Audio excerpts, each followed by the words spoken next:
They're just so much more level-headed and balanced. What else are they gonna look at? What else are they gonna look at?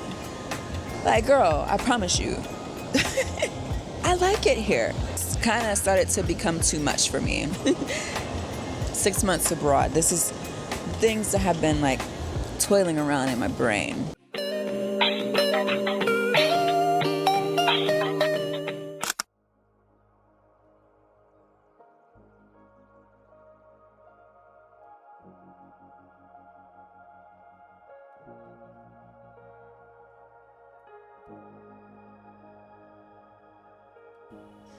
The last 6 months weren't really about traveling at all. They were about becoming. And I started this journey in 2024. 2025 is where basically it was the meat and potatoes of my journey. Oh my God, I've had so much time to myself. Like, I kind of went into hermit mode at the end of November, and now it's April. Do you know? My God. So I'm acting like this, I'm reacting like this after saying this because I do this very frequently. I always kind of like retreat from everything and everybody and only let, certain people in while I'm working. When I say working, I mean working on myself. I've just been getting rid of everything that doesn't serve me. Basically doing a detox, right? But not even, I've done it with the people already. They're gone. The people are gone. But now it's, go ahead, girl. Go ahead, girl. Now it's myself. How am I being mean to myself? What am I doing that isn't uplifting? How am I thinking? What thoughts am I having that aren't uplifting me, right? What perceptions do I have about myself, about the world, about people that are not serving me, that come from a place of negativity, right?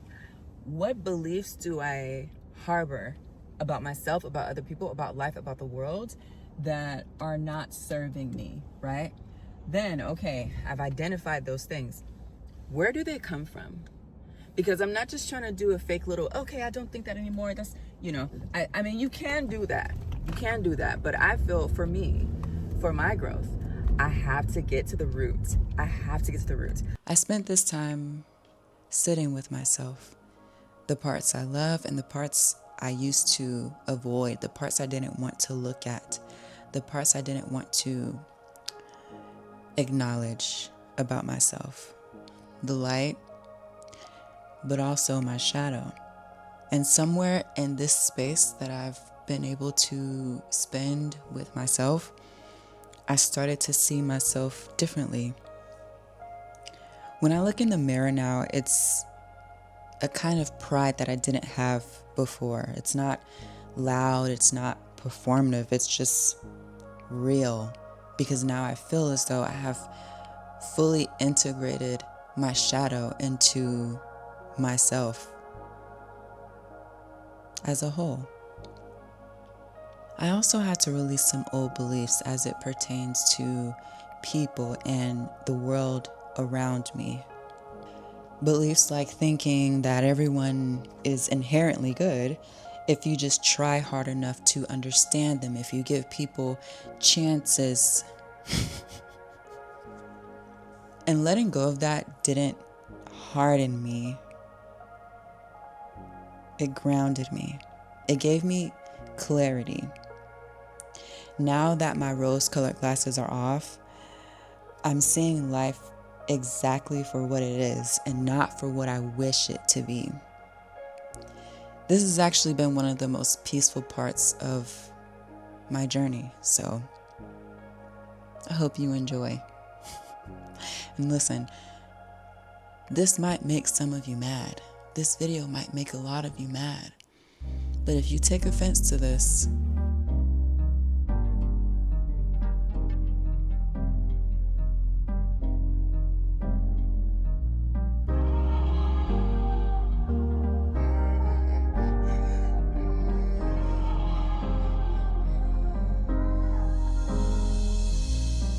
So it's officially been 6 months. 6 months abroad. How am I feeling? What's going on?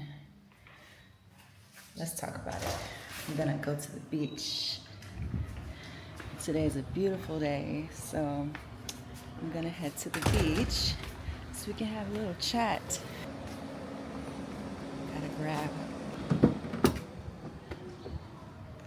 Hello, Xin Chao.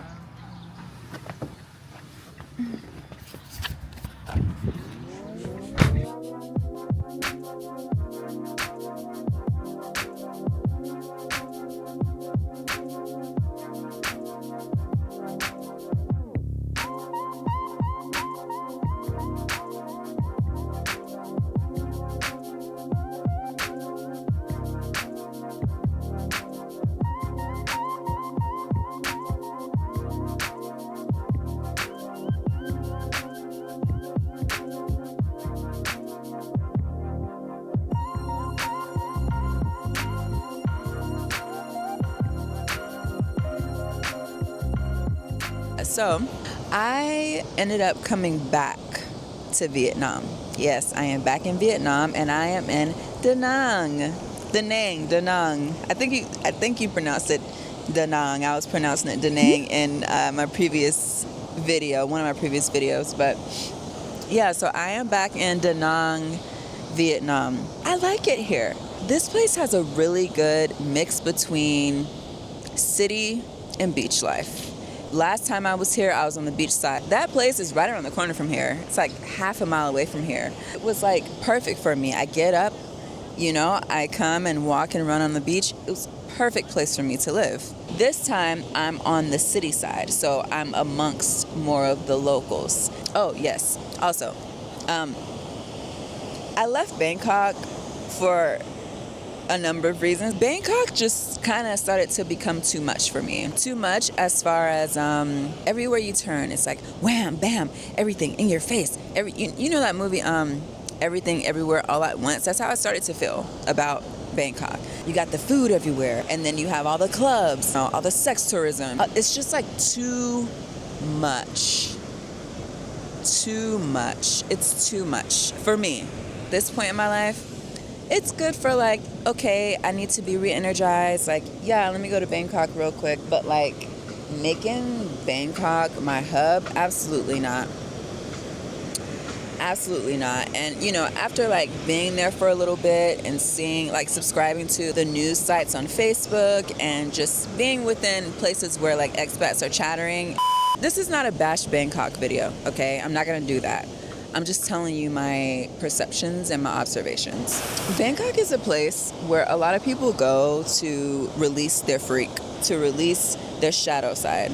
And what I mean by that is, for example, there was a story not too long ago where a guy was arrested because he was filming a porno, okay, where he's on the back of a pickup truck, like in the bed of the pickup truck, and he's standing up.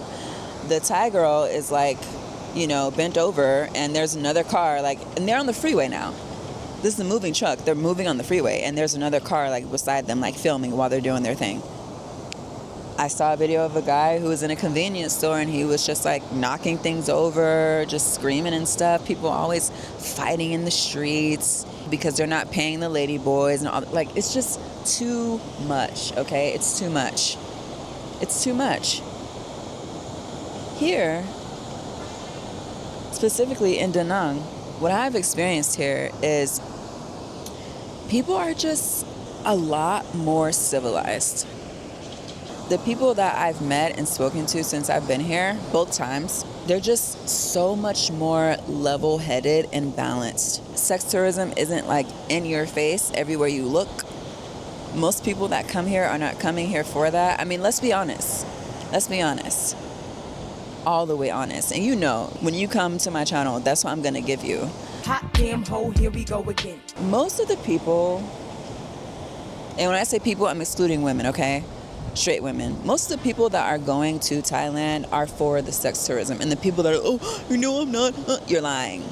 Most of them are lying. They're lying because they don't want to be associated with like the passport bro term. Well, let's be nice. Yeah. Let's be nice. We don't have to go there. I mean, you're not wrong, but you didn't have to say it. I mean, good Lord. Paulo Fuller has walked the streets of Angeles City for 10 years. He is trying to understand the relationship between the prostitutes and their clients.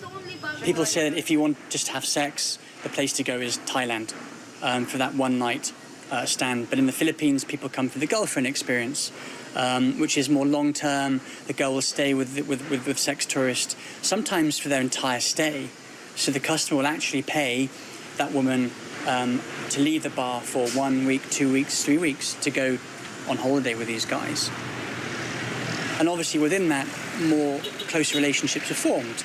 So a lot of these girls hope that maybe this relationship that they're having with this sex tourist may become more than just a relationship of a man buying a woman. They hope that maybe it will become a husband, or the person will take them out of the Philippines, out of poverty, so on and so forth. So obviously the men aren't thinking this at all. The men are thinking sex. The encounters take place in bars like these in Angeles City, an entire city living off sex. The tourists here are exclusively male. Europeans, Americans, Australians, all of them in search of only one thing: physical pleasure. In Angeles City, these men find what they're looking for. The girls are reputed to be gentle and not expensive.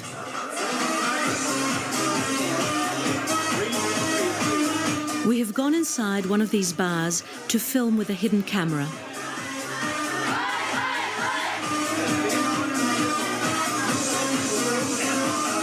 The girls here are young and naive, a far cry from the cliché of professional prostitutes. And so that's going to affect the way that expats interact with each other, right? For example, a lot of times when you're walking around in Bangkok, I mean, I cannot speak for the other places. I cannot speak for Phuket or Pattaya or any other area. I know it must be worse in Pattaya, oh my God. And if you tell me you're going there, I already know what's up with you. I already know where your head is. And that's fine, you know, that's your choice, you're a grown adult, but like... Yeah. Expats are not always so welcoming to each other. Sometimes as a woman, you're walking around and other expat men are looking at you like, why the hell are you here? What are you doing here? This place is for me. You know, and it's like the energy that they give you. And it's like, dude, like, I don't want you, but the way that they treat you is as if you're like coming over there for them. Same thing with some of the Thai women. They're with their expat guy, and as soon as they see like an expat woman, they grabbing him and making sure, looking at him, staring at him, making sure he's not looking at you, and like girl, I promise you. I promise you, like, the ones that are coming for you, girl, we don't want them. Like, women like me, okay? I can't say we. I'll say I, okay? So I cannot speak for all expat women, but like, girl, I don't want him.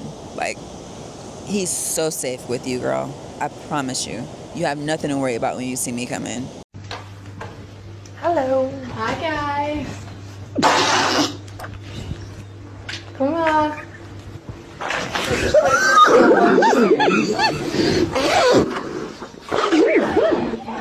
Anyway, 6 months abroad. One thing I'm extremely grateful for is being here has allowed me the space to think more. I saw an article, and if I can find it, I'll put it here or here on the screen somewhere, and the link in the description if I can find it. But I saw an article that said thinking is a luxury, and I 100% agree with that. Nowadays, I don't think people think anymore, especially children. parents are just handing them iPads and they're just glued to the iPad. I've seen videos of kids that are like having full-on meltdowns because their iPads are being taken away. ChatGPT is ruling like scholastics. Kids are using it to do all their papers, do all their research. Same thing with work. People are using AI for work, and AI is just used so much to the point where it's become a substitute for actually using your brain. And then on top of that, it's kind of like, well, when do people have the time to think? When do regular people have the time to think? Most regular, normal people are so consumed with their day-to-day. You wake up, you get ready, you get the kids ready, or you take the kids to school, then you go to work, then you sit there at your job, then you stare at the computer or whatever you do for your job. You do your work, you pick the kids up, you go home, you have to make them dinner, you have to do their homework, you have to give them a bath, you have to give yourself a bath. I mean, and then you wake up and do the same thing over and over. Then on the weekend, what do? You take the kids to soccer practice, to ballet, whatever they're into. Sunday, what do? You go to church. There's just not a lot of time for you to sit down and actually like process things, for you to think through things, for you to ponder things, for you to wander. And so having this time away from the States, it's given me time to actually think. Not saying that I wasn't thinking before, because I definitely was, but I didn't really have time to like ponder and process like the way that the amount of time that I have now. My time living in the States, I just didn't have, I wasn't afforded that time.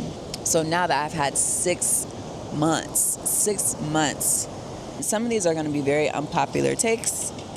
Understand that. I'm here to tell you right now, we don't care. Let me tell you something. We don't care. 6 months abroad, what are the things that I have learned and thought through and been able to process? People who are mentally ill are far more common than you think. For example, if you claim that you are superior, if you claim that you are, just so much better than so many other people, and you're so much better than everybody else, and you are XYZ, right? If you're so much better than so many people, and, these groups of people are beneath you, why are you so obsessed with them? Why are you so obsessed with people that you claim not to like? You claim that people are XYZ and their culture is XYZ and they're so this and they're so that and da-da, and you have so many unscrupulous things to say about certain people. Why are you so obsessed with them? Why do you go out of your way to spend money to look like these people? Why do you go out of your way to dress like these people? Why do you go out of your way to speak like these people, to use the vernacular and the terms that they use if you're so much better than them? Why can you not stop watching them? Why can you not just leave them alone? If they're so much less of a person or less, bottom of the totem pole in your eyes, why can't you just leave them alone? Why are you so obsessed with them? On one hand, you don't want them to speak to you because they're so beneath you. But then when they're in your vicinity and they ignore you, you have a problem with that too. What's not clicking? It's not clocking to you. That sounds crazy as hell to me. Another thing, 6 months abroad, I miss my wardrobe. I miss my clothes, I miss my shoes, my bags, my hats, my belts, and I also miss Wendy's. And I would dip my fries in the Frosty, dip my sugar cookie in the Frosty. There's no fries here like Wendy's. There's no Frosties here. A vanilla milkshake is not the same as a Frosty, so it's different. So yes, I miss Wendy's. I miss Wendy's. Here's another one I've been able to see is most people that you encounter in this world are very common. Most people are part of the circus. Monkey see, monkey do. Simon says, follow the leader. This is why I don't do groups. I'm a leader. Yeah, I'm some following shit. There's always a leader, and then everybody else are like the drones. And because I'm not a follower, the leader always thinks that I am trying to take over the group. Like, girl, I don't. Most people will hide behind fake smiles, lies, gaslighting, confusion. Most people are not genuine people. They're not authentic people. Most people are very scared to be their authentic self, very scared, very fearful to be themselves because they have to follow the leader. They have to follow the person that's in front of them. You have to. You have to, because if you don't, then it's like, you're getting ridiculed by like your family, your friends, your why are you not doing what we're doing? What's wrong with you? What's wrong? Why are you not? I mean, we're all having kids. Why are you not having kids? What's wrong with you?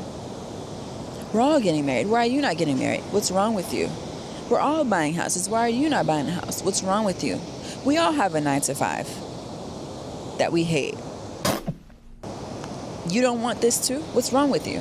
This is what you're supposed to do. You're an adult. This is what you do. Why are you not complying? When you can see, oh, here go another black lady. So cute, so pretty. If you see this girl, if you know my channel, yes, I'm talking about you. You have on a mustard yellow head wrap with like a pink and black pattern, like cover up. You're so pretty. What was I gonna say? Oh yeah, if you can see through this, the lies, the manipulation, the confusion that is injected, right? The triangulation. If you're able to see through these things and you call it out, you're the problem. Now you're the problem because you're disruptive. Because you're disrupting the flow. You're not supposed to, all these people are followers. They're the drones. You're not supposed to come in and like show them that like, hey, this is weird. No. You point that out, now you are the problem. If a person with a higher level of awareness and discernment is placed into an environment that is toxic, often, more times than not, that environment is going to identify that person with the higher awareness and discernment as the problem. And they don't even have to do any, their existence.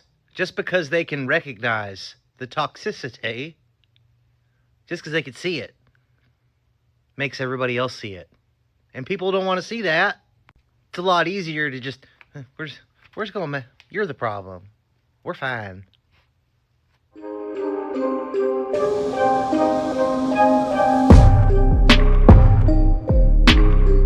If you have the gift of discernment, if you have the ability to recognize patterns, oh my God, that is a target on your back, hun. You got to get out of there. You have to leave that environment, okay? Because either one, the leader is going to make sure, the leader of that group, that organization, the family, they're going to make sure that you're out of there.